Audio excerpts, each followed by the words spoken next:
보통 사람을 위한 보통 방송 오니오 믹서입니다. 겉만 대충 보는 리뷰. 이번에 여러분들에게 소개해드릴 키보드는 해커에서 나온 K9 키보드입니다. 일단 우리나라 앱코에서 유통한 정식 유통품이고요. 키보드에는 이제 87키, 제가 이제 풀사이즈 키를 특별한 이유가 있으면 잘 수집하지 않기 때문에 키보드 자체는 87키인데 이제 게이밍 키보드라는 이름을 달고 나온 키보드입니다. 일단 박스를 열어볼까요? 자, 이 박스를 열게 되면은 여기에 키보드의 선이 요까지 같이 루프를 제거를 하고 들어서 보여드리도록 하죠.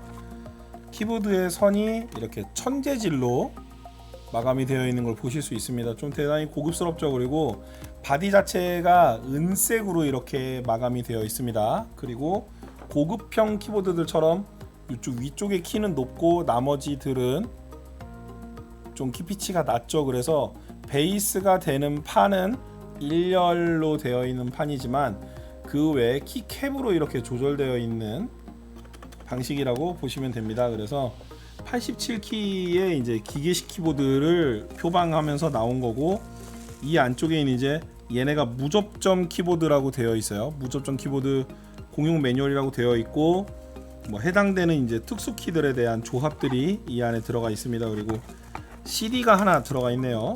아마도 뭐 전용 프로그램이나 어떠한 소개 영상 같은 그런 걸 텐데, 지금 봤을 때는 굳이 키보드의 시대착오적인 발상이다 라고 생각도 됩니다. 그래서 여기 되어 있는 것처럼 이제 무접점 키보드라고 되어 있어요. 무접점 전용 용량 방식인 것 같지만 실제로는 그냥 무접점 키보드다. 그래서 위쪽에 있는 키캡도 이게 키보드를 익숙하게 다뤄보신 분들이면 아시겠지만 이게 체리키와 호환되는 키캡이라고 보시면 됩니다.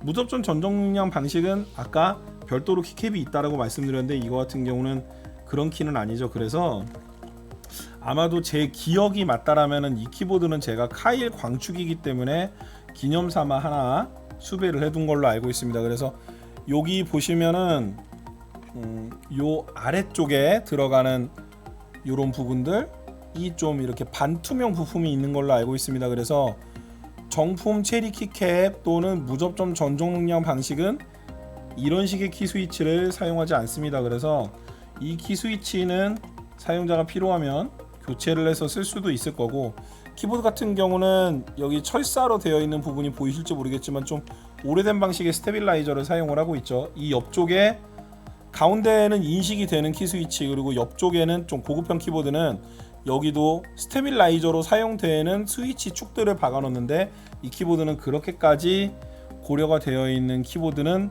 아닙니다. 키보드들 중 특이하게 아마도 제 예상이 맞다면 여기에 구멍이 하나 뚫려 있는데 이 구멍이 아마도 키보드에 물을 쏟았을 때도 괜찮게 동작을 해야 할 그것들을 위해서 아마 방수 구멍이 아닐까라고 생각이 되고요. 그래도 키보드에 방수 구멍이 있다라는 건 나름대로는 고급형으로 만들었다는 얘기겠죠. 그래서 키를 누르는 감 자체는 일반적인 그 러버돔 키보드 쪽에 가깝습니다. 그렇다고 해서 무접점 정전 용량 방식과 완전히 같느냐 그건 아니고요.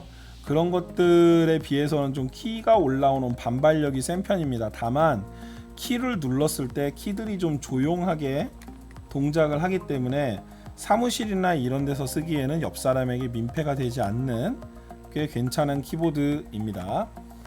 키보드의 높이 조절을 위한 발받침은 트랙 포인트 툴을 설명을 했을 때처럼 옆으로 열리는 방식입니다. 그래서 이렇게 옆으로 열리게 되면은 키보드를 사용을 할 때 뒤로 민다던가 했을 때 이런 높이 조절 막대가 자동으로 접히는 그런 상황들은 방지를 할 수가 있죠. 그래서 사실 게이밍 키보드라고 하기는 조금 애매한 부분이 무엇 때문이냐면 이 키보드의 잘못이 아니라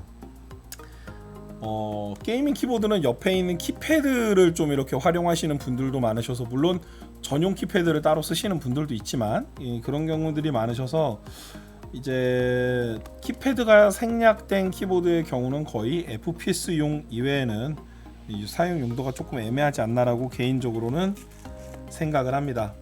그래서 이 키보드 같은 경우는 무접점 정전 용량 방식을 한번 써보고는 싶은데 오리지널 해피해킹이나 이런 것들을 사기에는 좀 금전적으로 부담스럽다, 어떤 건지 한번 써보고 싶다라는 분들에게 추천할 만한 무접점 방식의 입문용 키보드라고 생각을 하는데, 제 기준에서는 가능한 한 이런 것들은 한 방에 끝판왕으로 가는 게 늘 돈을 아끼는 길이었기 때문에, 가능하면은 무접점 전용 용량에서 이 키보드를 반드시 쓰려고 하시는 게 아니라고 하면 저는 한 방에 끝판으로 가는 것을 추천해 드리고 싶기는 합니다. 지금까지 시청해 주셔서 감사합니다.